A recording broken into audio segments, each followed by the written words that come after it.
place to go now, Adrian.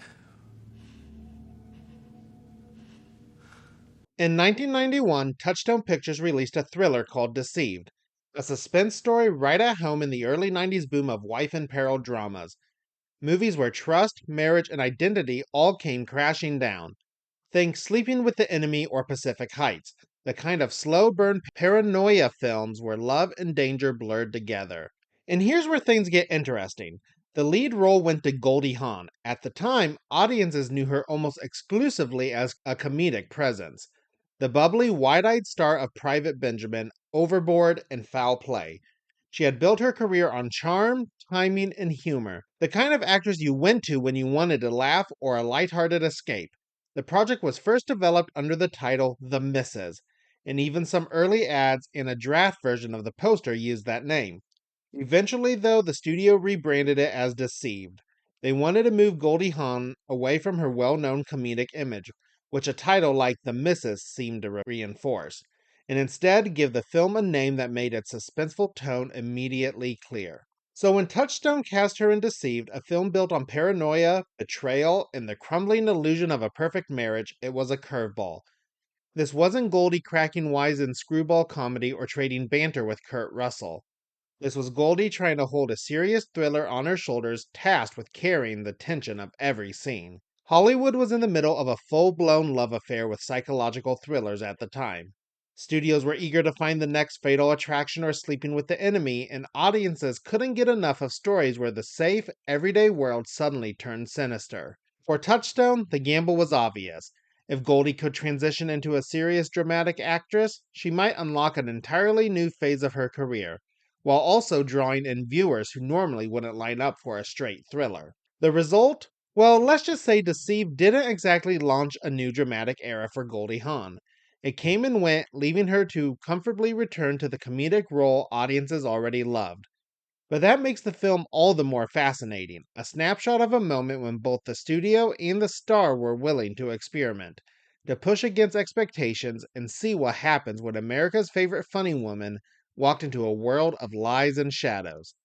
And that brings us to Deceived. The movie kicks off with a series of moody close ups of people trudging through the rain. Our main character, Adrienne Davis, played by Goldie Hawn, shows up at a restaurant to meet a man named Adam Lucas. When she checks in, she's told he hasn't arrived yet and casually mentions that she doesn't even know what he looks like. While she waits at the bar, her attention drifts to another man in the room, and the two exchange glances.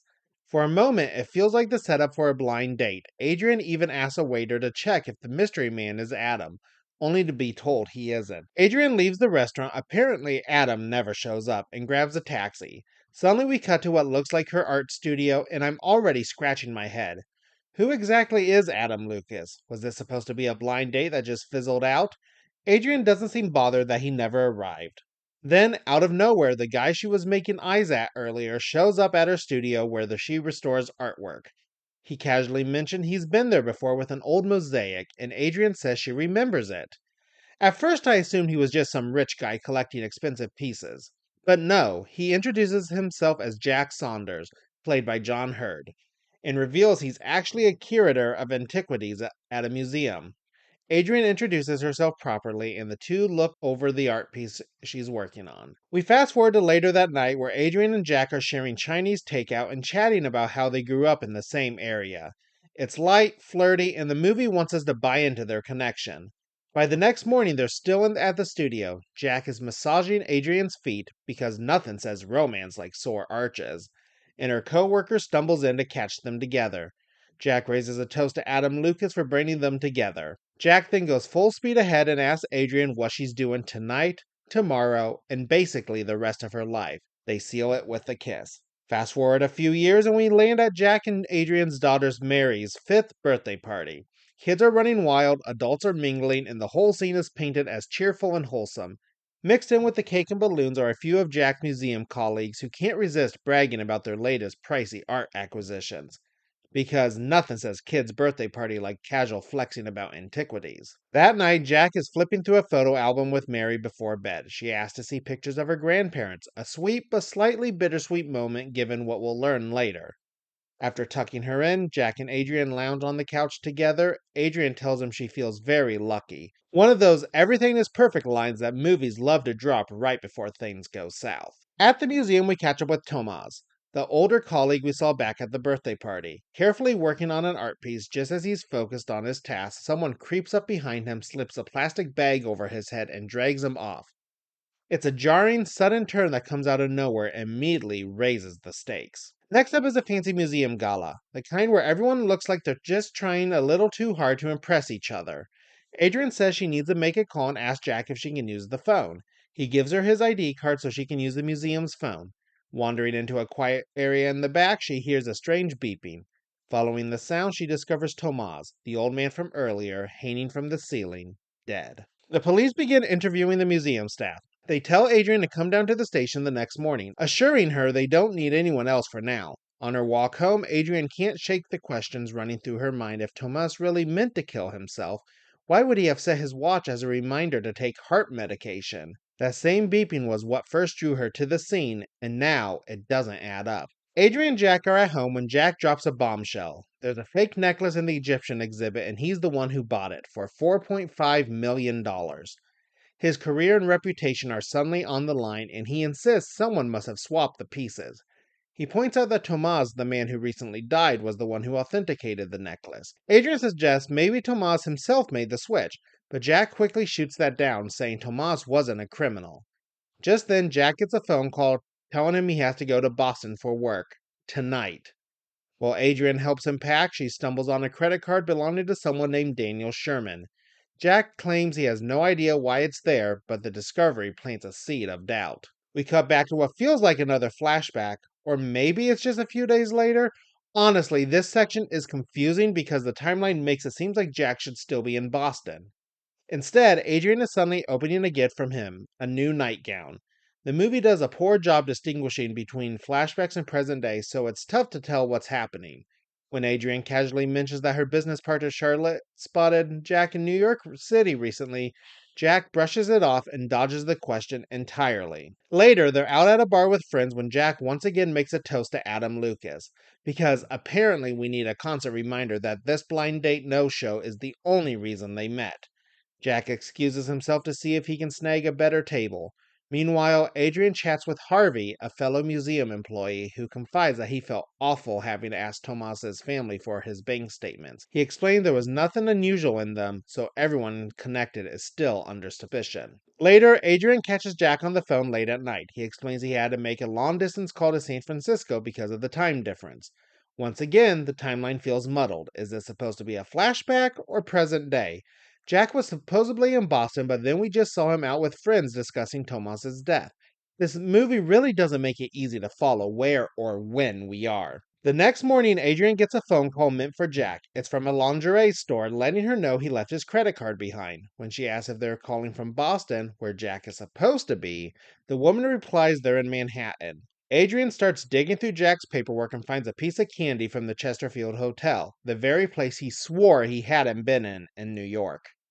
Then Jack barges in, which is confusing because, again, wasn't he supposed to be in Boston? She confronts him about it, accusing him of lying. He doesn't like that one bit. Adrian presses him further, pointing out the nightgown, the credit card left in Manhattan, and now a business card she found with Daniel Sherman's name on it. Jack sidesteps every question, growing angrier by the second, and finally storms out, declaring he can't talk to her because she just wouldn't understand. We then see Jack under a bridge using a payphone before getting into his car. He picks up a mysterious guy in a hooded jacket and drives off. As he speeds down the road, things escalate quickly. The car suddenly veers off, flips through the air, and crashes. The scene is intercut with shots of Adrian and Mary calmly painting in her studio, all while intense music blares to make the contrast more dramatic. The sequence builds to Jack's car exploding at the end of the wreck. Adrian and Mary are home when the doorbell rings. It's the police, there to inform her that Jack has died. At the station, they hand over the belongings he had on him, and Adrian breaks down. The film then cuts to the funeral procession with Jack's casket before showing Adrian back at home, lost and uncertain about what to do next. Harvey is there with her, offering support, though his choice of words, "you always have me," feels wildly inappropriate. Really, dude? Her husband just died, and that's when you decide to make a move? Adrian and Mary visit Jack's grave, where Mary asks if her dad is in heaven and sadly notes that he didn't even say goodbye. Later, as Adrian walks Mary to school, the film keeps cutting to glimpses of a mysterious man in a coat trailing them. Meanwhile, back at the apartment, Adrian's housekeeper is cleaning out the closet when she finds some jewelry from the museum. Without thinking much of it, she tucks the pieces into Adrian's jewelry box, which feels like the kind of detail that's going to matter later. At work, Adrian gets a call from the Social Security office. They explain they can't release Jack's benefits because the number he used doesn't match. In fact, it belongs to a man who died 16 years ago, which means Jack Saunders isn't really Jack Saunders at all. Adrian heads to the library to dig into the microfiche. Those are little sheets of film used to store newspaper archives and other documents before everything was digitized.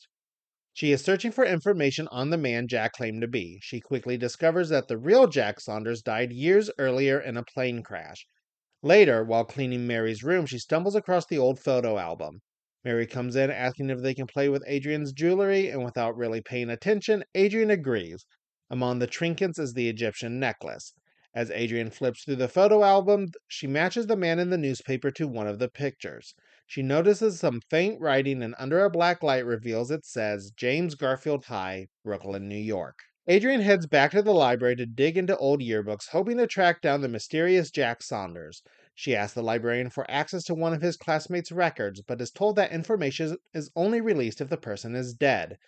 Adrian insists that he is, though she can't actually prove it, and the librarian strangely just takes her word for it. Honestly, what kind of library policy is that? Seems like a pretty big plot device.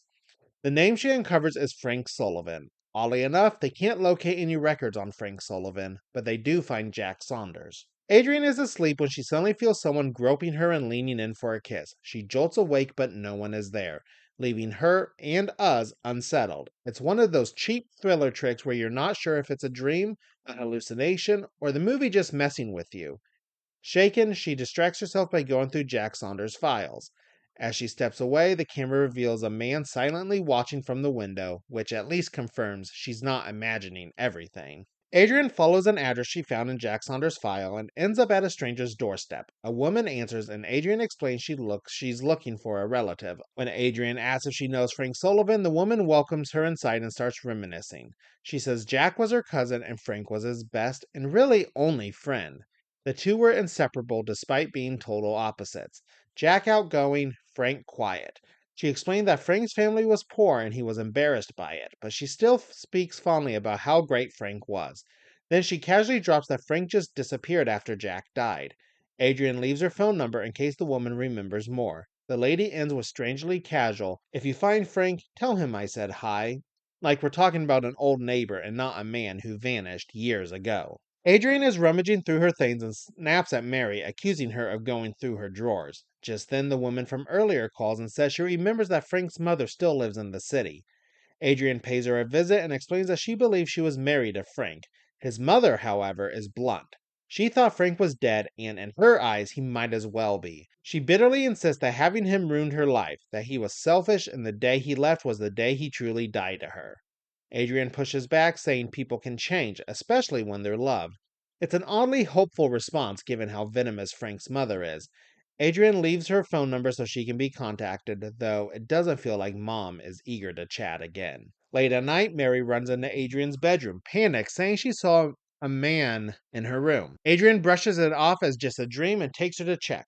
She points out that it's only shadows, but then notices the window is open. She quickly shuts and locks it, a detail that makes you wonder if Mary really imagined things after all. Adrian then lets Mary crawl into bed with her for the rest of the night. Adrian's nanny and housekeeper Lillian is doing the laundry when she notices a window open and struggles to get it locked. As she leaves the apartment, she catches movement in a mirror behind her. She turns and sees someone watching, a classic creepy thriller moment that instantly raises the tension. Adrian comes home to find her apartment completely trashed. Mary and Lillian are nowhere in sight, and in the bathroom, Adrian discovers Lillian's body, seemingly dead. Panicked, she runs out and bumps into Charlotte, who thankfully has Mary with her. The police arrive and, in a twist, tell Adrian that Lillian is actually alive and going to be fine. Relieved but shaken, Adrian puts Mary to bed. Harvey is there too, hovering in the background, and Adrian says she plans to ask the police to reinvestigate Jack's death. Harvey advises her to get some rest and says they'll talk it over later. Adrian arrives at work and learns that Peter's mother called her. She heads over to the house, but no one seems to be home. As she looks around, Adrian suddenly sees Jack standing there. He reaches out to her and she lashes out, hitting him. Jack begs her to let him explain. He claims that Jack was his only friend, the one who helped educate him when he couldn't afford college. Jack, he says, was everything he wanted to be. The night Jack died was both a dream and a nightmare. When Jack's apartment was cleared, he was the only one who stepped in, taking Jack's papers and identity. From there, he started living as Jack. It worked for a while until Daniel Sherman came into the office. Sherman discovered he wasn't really Jack and demanded money to keep quiet. The person in the car crash, he was just a hitchhiker, a stand-in to fake Jack's death. This, he insists, was his way of disappearing and protecting everyone. Of course, it's hard to take him seriously when he immediately returned to his family. Not exactly the cleanest disappearance. He admits he wanted to tell Adrian but couldn't face her seeing him that way.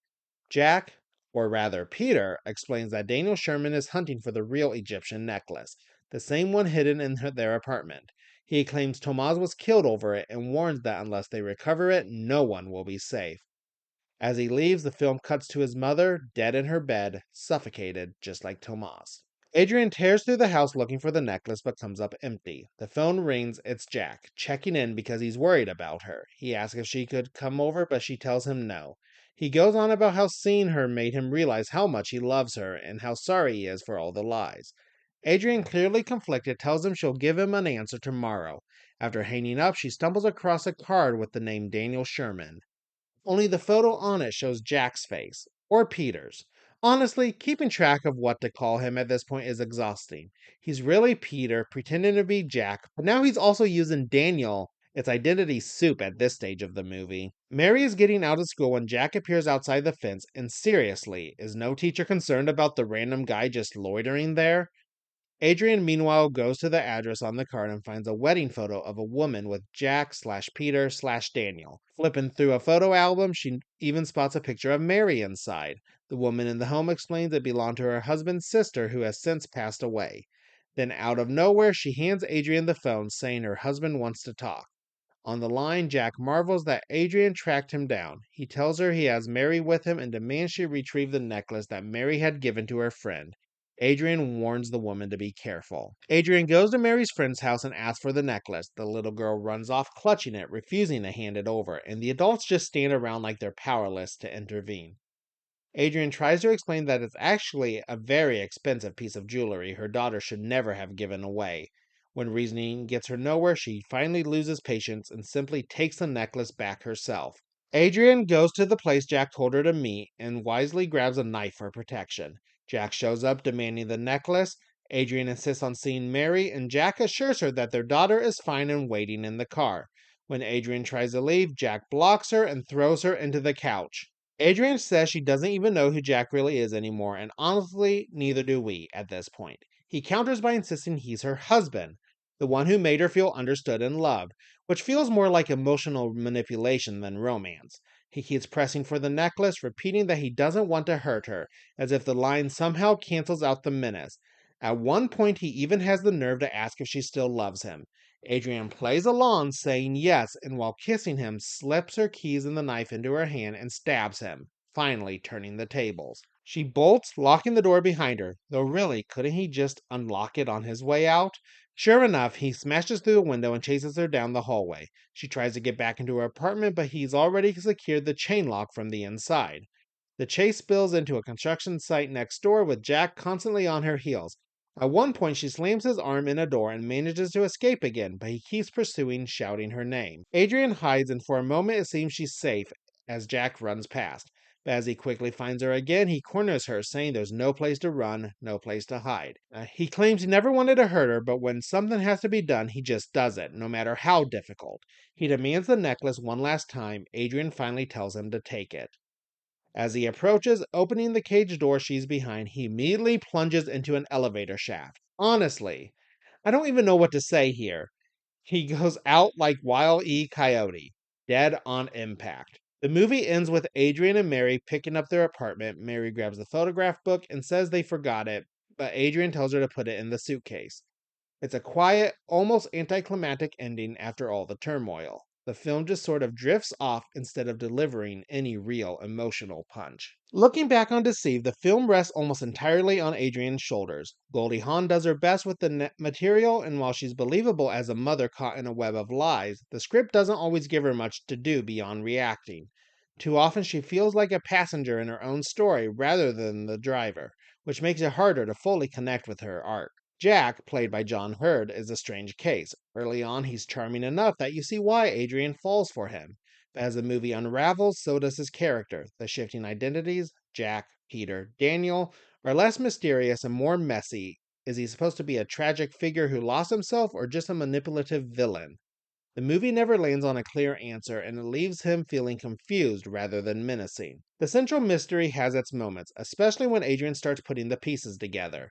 The problem is that the film drags its feet and circles back on the same points too often. By the time the big reveals arrive, the audience has either guessed them already or stopped caring. What could have been a tight, suspenseful puzzle ends up being padded out. The climax is where the film really stumbles. Adrian finally taking a stand should be triumphant, and to an extent it is. But the elevator shaft finale is unintentionally comical. Instead of a tense, satisfying resolution, it plays more like a slapstick.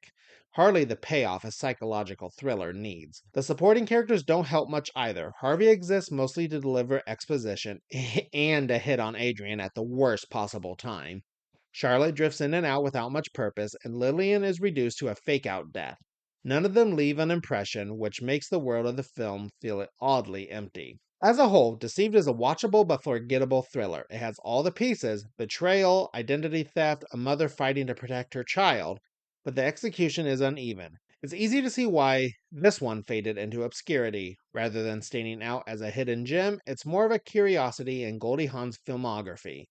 A reminder of the time she briefly dipped her toes into a thriller territory before returning to the comedies audience knew her for. And that's it for this twisted little thriller. So what did the random picker land on next? Out of over 1,000 Disney-owned titles, it gave me The Adventures of Bullwhip Griffin from 1967. From psychological suspense in the early 90s to a swashbuckling period comedy in the 60s. Quite the tonal leap, and I'm curious to see how this one holds up. Let's open the vault.